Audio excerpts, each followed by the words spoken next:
ఫిరాయింపుల ఎపిసోడ్ చుట్టూ తెలంగాణలో బీఆర్ఎస్ కాంగ్రెస్ మధ్య మాటల యుద్ధం కొనసాగుతోంది.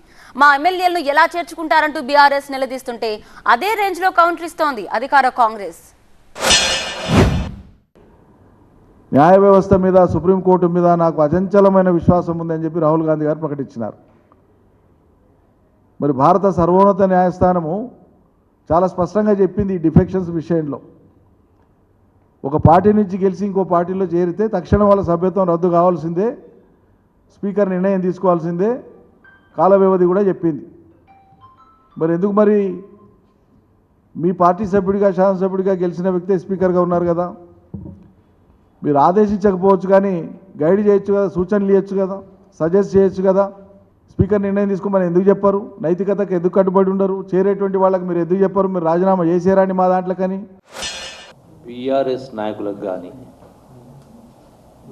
ఈవెన్ బీజేపీ నాయకులకు కానీ ఐవీఎఫ్ ఒక అధునాతన సంతానోత్పత్తి చికిత్స. అనేక దంపతులకు తల్లిదండ్రులు కావాలనే వారి కలను నెరవేర్చుకోవడానికి సహాయపడుతుంది. ఈ రోజే ఓఎస్ఎస్ ఫర్టిలిటీని సందర్శించండి.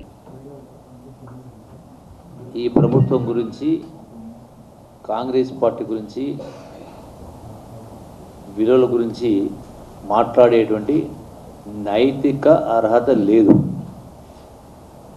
ఆ నైతిక విలువలు ఉండి ఉంటే, ప్రజాస్వామ్య విలువలు ఉండి ఉంటే, రాజ్యాంగం పైన కానీ అంబేద్కర్ గారి పైన కానీ గౌరవం అనేది ఉండి ఉంటే ఈరోజు మేము కాంగ్రెస్ పార్టీ ఈరోజు అధికారంలోకి వచ్చే వాళ్ళం కాదు. ధైర్యం లేదా? రాజీనామా చేయించి ఎన్నికలు ఫేస్ చేసే ధైర్యం లేకపోతే మీరు దేశాన్ని ఎట్లా నడుపుతారు? 5 ఎమ్మెల్యేలను రాజీనామా చేయించి ఎన్నికల బరిలో పెట్టి సత్తా తేల్చుకోనికే ధైర్యం లేకపోతే భారత పార్లమెంట్ ఎట్లా నడుపుతారు భవిష్యత్తులో? పిరికి వాళ్ళ చాతగాక వెనక్కిపోతున్నారా? అదే ప్రధానమంత్రి పదవి కాళ్ళకాడికి వచ్చినా వద్దన్నారు. సోనియా గాంధీ అయినా రాహుల్ గాంధీ అయినా 2 పర్యాయాలు. అంటే నక్కకు నాగలోకంత భేదం ఉంది. ఈ నిరంజన్ రెడ్డి నీతులు వల్లిస్తే మరి ఎక్కడ పోయి నువ్వు? ఒకనాడు నువ్వు తెలంగాణ ఉద్యమకారుని చెప్పుకున్నాడు, నీకు డిపాయింట్ పోయింది 2004లో.